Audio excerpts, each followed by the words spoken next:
So we're here inside the RAV4 now. This is my girlfriend Chrissy, and this is actually her car.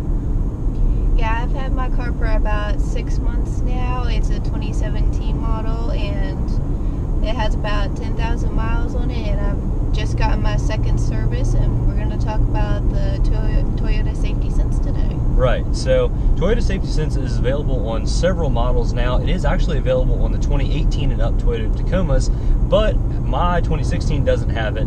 But they are certainly trying to integrate this into the majority of the lineup. It is a pretty good safety system, and like she said, we have a little over 10,000 miles in this vehicle. I've driven it several times. Obviously, she's driven it a lot, and it is a pretty good system, wouldn't you say? It is a good system. It's nice to know where the lines are, especially if it's raining or dark and such. If you go over the lines, it tells you by beeping at you, which you probably know. Right, so it does beep at you a considerable amount, and especially when you're on kind of smaller country roads, which is what we're driving on a lot of the time, it is a little bit beep happy at times.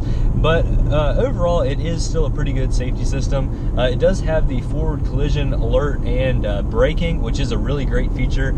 It also has the active cruise control, which will slow you down if a car starts to slow down in front of you. But overall, the driving experience is what you'd be used to if you drove any other Toyota vehicle. The cruise control is in the same spot. It is still a fairly normal driving Toyota. It does still have a naturally aspirated 4-cylinder. You know, it does still have a good old automatic transmission, no CVT, which a lot of the other competitors have. But overall, it is a pretty great vehicle. Now, the lane departure warning and a lot of the other safety features do not work under a certain speed. It just had a little notification up there in the center screen that the lane departure warning does not work under 32 miles an hour. But actually, it's not just the beeps that we were talking about. If you do start to drift towards either the center line or one of the lines on the side, it'll actually tug on the steering wheel a little bit to try to correct that. So it is a little bit of an interesting feeling. You know, I'm not used to any of these safety features. She's getting used to it pretty quickly, but it is kind of a little battle going on here. You know, if you do start to get close to the line, it'll try to pull you off. Now, it doesn't take over the steering wheel and, you know, go full autopilot mode, but it certainly tries to help you out a little bit. Look at all the Toyota Safety Sense P sensors around the vehicle. So you do have the sensors mostly that are hid in here. That is your forward radar for the cruise control and all like that.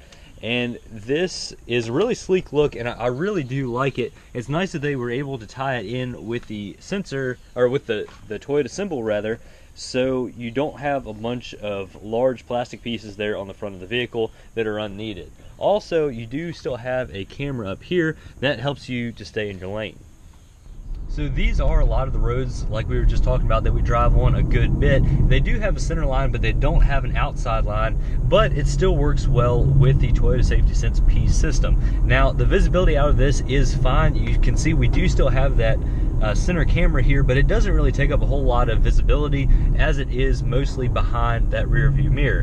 Now, coming down here, these are similar controls to what you'd find in most other Toyotas. However, it does have a button here for the active cruise control, and that's how you set your distance. There are 3 separate distances, all of which are still, you know, pretty far away from the vehicle in front of you to allow the system to do its braking and the like.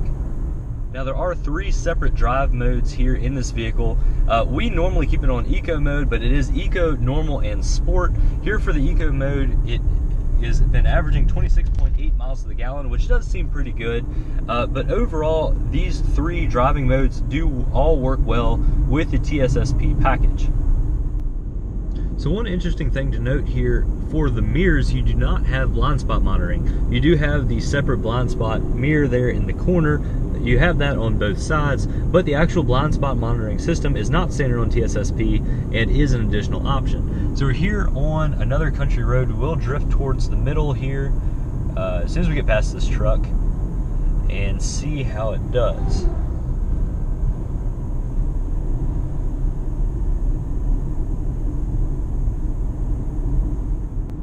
So we're here on the highway now, and we'll go ahead and set cruise control here in a second. So one really interesting thing is, again, it does have the adaptive cruise control, and it is a pretty good system. But one thing that we've noticed is just how far away the 3 different speeds are. So you want to go ahead and set your cruise control. So when the radar first turns on, it does put you at the farthest away distance, and you want to go ahead and get behind that other RAV4. So it's actually sensing that RAV4 all the way up there and beginning to slow us down a little bit. So that is a long way, leaving plenty of room for people to get in between you. But you can, again, with this button on the steering wheel, adjust that distance to a more near distance, and it does allow, you know, less distance between that vehicle in front of you. Now, again, it never really gets you that close, and it does always provide a nice buffer for the system to start braking for you and, you know, respond to different situations, which is probably a good thing. You know, you don't need to be directly tailing somebody, and overall the system does work pretty well.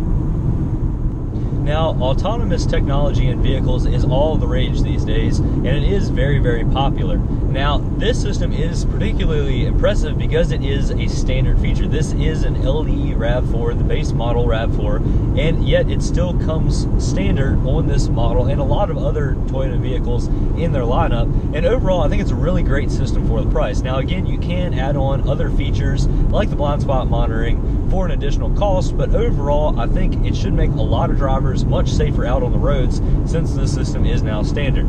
Now, again, it is now standard on the 2018 and up Tacomas, so we will try to get our hands on one of those before too long.